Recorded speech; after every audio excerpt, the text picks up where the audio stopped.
Malakas na lindol ang The Big One. Sa banta ng The Big One. Big One. A large earthquake was reported off of Mindanao Island in the Philippines. Ano ang kinakatakutan ng The Big One? Gaano ito kalakas? Anong lugar sa Pilipinas ang maaapektuhan? At kaya bang ma-predict ng mga eksperto kung kailan ito mangyayari? Yan ang ating aalamin.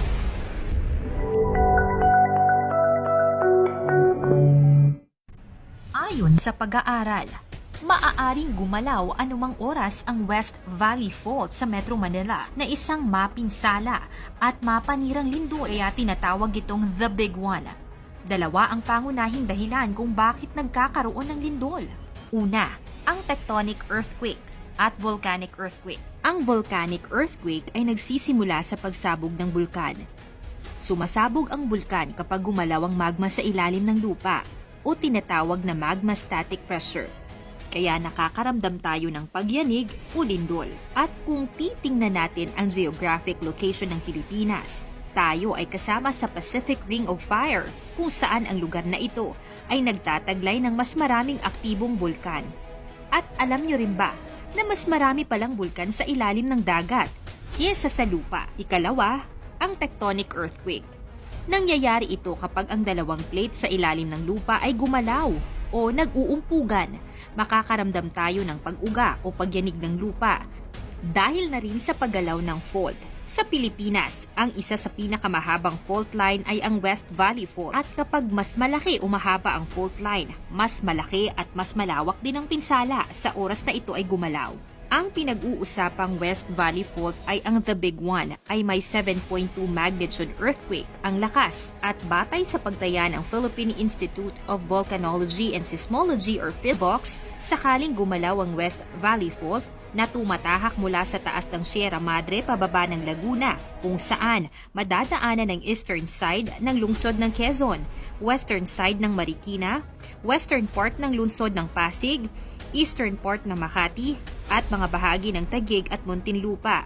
Posibleng 7.2 magnitude na lindol ang maaaring maranasan ng mga taong nasa lugar na ito. Hindi katulad ng mga dumadating na mga bagyo, ang lindol ay hindi forecasted. Hindi kayang i-predict kung kailan magaganap ang isang lindol. Subalit, pwede umanong tansyahin ang lakas ng lindol na pwedeng tumama sa isang lugar base sa haba ng fault. Sa ngayon ay wala pa ring scientific instruments na maaaring makapag-forecast kung may darating bang lindol. Kung pagbabasihan naman ang kasaysayan, lumalabas na tuwing ika-400 taon, gumagalaw ng malakas ang West Valley Fault. Taong 1658 o 365 years ang nakalipas ay tumama ito. Ibig sabihin, malapit na ang sinasabing The Big One. Ang 7.2 magnitude na lindol ay kakayaning paugain o payugyugin ang kalupaan kahit pa ito ay daang kilometro ang layo na nangangahulugan lamang na ang buong Metro Manila, maging ang mga karatig na mga probinsya, ay posibleng maapektuhan din. Ang kalupaan ay posibleng maapektuhan ng liquefaction. Isang proseso ito kung saan ang mga sandy sediments ay kumikilos ng kagaya ng liquid o tubig. Nagiging mahina ito at posibleng makaguho ng mga kabahayan at mga gusali at maging mga sementado mang mga daanan. Ang mga lugar naman na malapit sa katubigan kagaya ng dagat, ilog at iba pang anyong tubig katulad ng Marikina Valley hanggang pababang Manila Bay at lahat ng mga coastal cities sa kalakhang Kamaynilaan, maaaring magkaroon ng tsunami. Matatanda ang sinasabi na ng PhilVox noong una na ang The Big One ay posibleng tumama sa Metro Manila at mga karating lugar nito anumang oras. Sa lakas nitong 7.2 ay kaya umano nitong makapag-iwan ng tinatayang nasa 100,000 na kataong injured o sugatan o kaya ring kumitil ng nasa 34,000 na mga tao. Ilang malalakas na lindol na rin ang tumama sa ating bansa. Isa na nga dito noong 2013 na tumama sa Bohol or Bohol Earthquake. Sa hindi inaasahang pagkakataon, niyanig ng 7.2 magnitude ang lugar ng Bohol at humigit kumulang 150 katao ang pumanaw. Maraming gusali at mga simbahan ang bumagsak at nasira at mahigit 3 milyong pamilya ang naapektuhan. Ang Luzon Earthquake noong July 16, 1990 naganap ang isa sa di malilimutang lindol na nagpagalaw sa maraming lugar sa gitnang bahagi ng Luzon at rehiyon ng Cordillera, ang Luzon earthquake.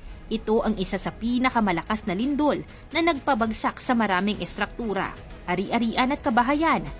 At ang lakas nito ay umabot sa 7.8 magnitude at nagresulta ng mahigit 1,600 ang binawian ng buhay, bukod pa ang mga nasugatan at mga gumuhong mga kilalang hotel na buhay na nalibing ang maraming mga tao. At nito ngang July 27, 2022, ang Abra earthquake na ang lakas nito ay umabot sa magnitude 7.0. Sa lakas ng pagyanig, naramdaman ito sa Metro Manila. 4 ang nasawi, 6 na pong sugatan at nagdulot ng pagkasira sa mga estruktura at pagguho ng mga establishmento. At ang Moro Gulf earthquake noong 1976. Ang Moro Gulf earthquake ang itinuturing na pinakamapinsala at pinakamatinding lindol na pagyanig sa bansa, especially sa kanlurang bahagi ng Mindanao. Bukod kasi sa lindol, dito rin naganap ang pinakamatinding tsunami na nangyari sa Pilipinas. Libo-libo ang nasawi dito at naganap pa sa kalagitnaan ng gabi noong August 1976. At mahigit 7.9 magnitude ang lakas ng lindol, kaya hindi malilimutan ang bangungot na nangyari sa ating kababayan dito. Umabot din kasi sa mahigit 8,000 casualties at mahigit 40,000 katao ang nawala ng kabahayan dulot ng lindol at tsunami sa lugar. Sa kabila ng puspusang paghahanda ng gobyerno, bilang individual, ang pinakamahalaga ay maghanda. Be ready. Huwag umasa kung paano tayo tutulungan ng pamahalaan. Bagkus, tayo ay tutulong sa gobyerno sa pamamagitan ng mga simpleng bagay tulad ng pag-alam sa mga lugar na may fault line. Sundin ang mga payo ng mga eksperto. Maghanda ng 72 hours survival kit. Laging manood ng balita sa TV, sa radyo, at nababasa sa mga pahayagan o kahit sa internet na may kaugnayan sa paghahanda. Sumali sa mga earthquake drill. Ituro din ito sa ating pamilya at higit sa lahat ay patuloy na manalangin sa ating Big Lord na siya lamang ang makakapagligtas sa atin laban sa sinasabing The Big One. Patuloy na mag-ingat mga kasoksay. Maraming salamat at God bless.